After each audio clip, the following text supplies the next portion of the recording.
Hello friends.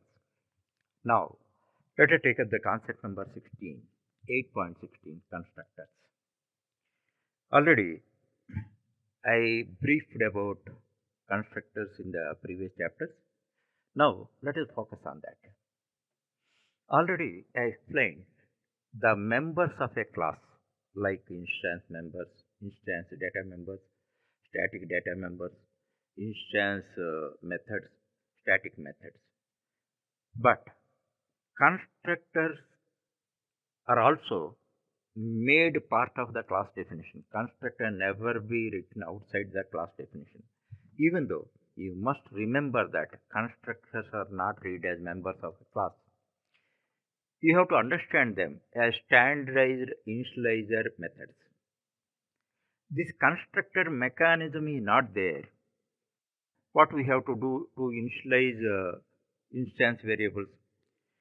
Then already in the first chapter I showed you like set data or input data like methods we have to give through that method we have to pass values.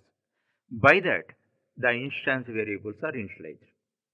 Or otherwise next alternative is suppose room class R1 object we created, then R1 dot length is equal to 15, R1 dot breadth is equal to 12. Like that we have to initialize. Actually, when fewer instance variables are there, it may be okay. But a standardized mechanism is required because we need to initialize instance variables always in every program. Without initializing instance variables, we cannot get the expected results. That's why Java, for the sake of standardization and convenience, constructor mechanism, it has created constructor mechanism. You understand them as standardized instance initializer method, standard instance initializer method. That is instance method. Instance method. So then it is meant for initializing the instance variables. That point you have to understand. One thing, these are also like methods only, except few points. A few points. Now I am going to explain. Actually, if you define set data, you give set data or input data. Like that name, user defined name we give. Every time, every user gives whatever he likes. Then there is no standardization. That's why Java made it the standard names. What is the standard name? In which class you are defining a constructor? The constructor name is the class name, including the case. Suppose in a room class, a constructor is defined. Its name is room only, nothing else. Room, Pascal case. Normally, methods how we write? We write in camel case. But as far as constructors are concerned, we must use class name, and the same spelling and the same case we must use. That is the first point. Second point, it does not have any return type, no return type, including void. It does not return. It is set data method. It is like set data method.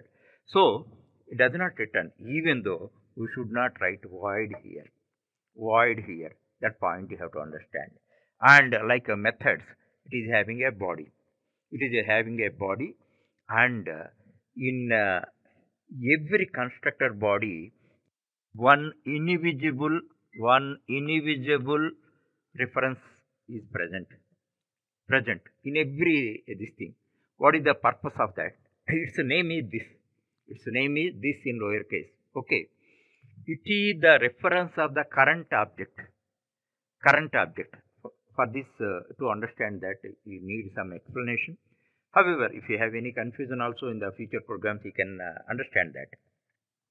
Suppose we are instantiating R1 object. Then how we write room R1 new room, like this you write, suppose 15, 10, 12, 10. Like this you have written. This, in this case, what is happening? R1. R1 is the current object. R1's reference is R1's reference is this. This is the current object. This is the constructor. You understand? This is the constructor. Looks like a method.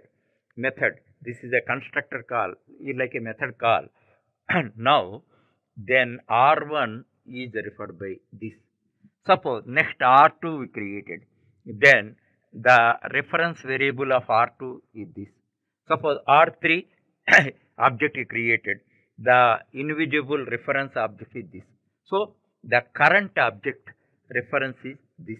It invisibly present in every constructor, and if you want you can use it. So that extent you understand. Don't worry about that. Okay. Next, you see, actually, obviously, it does not return anything. That's why there is no need of writing a return statement. Return statement, of course, if you write like a simple return statement like this, nothing wrong, but it has no purpose. Because mainly in international certifications and all that, in order to test your knowledge, they may write like this. So, it is technically it is not wrong, but it has no purpose. And that thing you must understand that. Okay. Now, in application, you can understand it better. Okay. Now, constructor and its importance, I am telling you. So far, in our programs, we didn't define any constructor. Now, which constructor is initializing the instance variables? That may be your doubt. So, now you see that room R1 new room that we are writing. This is the constructor. This is, you call as different types of constructors are there. Don't confuse. Here you call it as system defined default constructor. System defined default constructor. For this, we don't define any constructor explicitly in the class definition. This is invisible constructor defined by the system. What is the purpose of that? What is the purpose of that means it initialize the instance variables with the default values. Suppose here length, breadth, height we have defined as instance variables in the room class.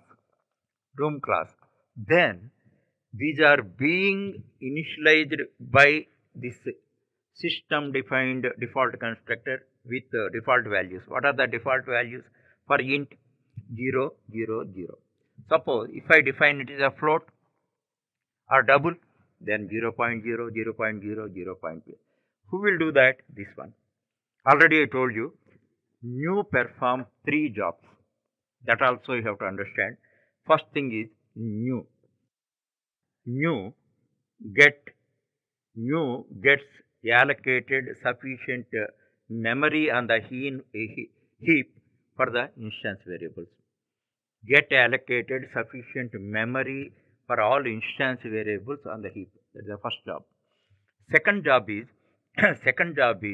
it assigns the reference of the room object to the reference variable. That is the second job. Third job is it calls the system defined default constructor. As a result of that, all these instance variables are initialized by the corresponding default values. Default value depends on the type. In case of int, it is 0. In case of float and double, it is 0.0. These points you have to understand. What extent you understand, you satisfy with that. Next, when you are applying, gradually there are many concepts and constructors. After studying all the concepts, you can have a perfect understanding over the constructor concept.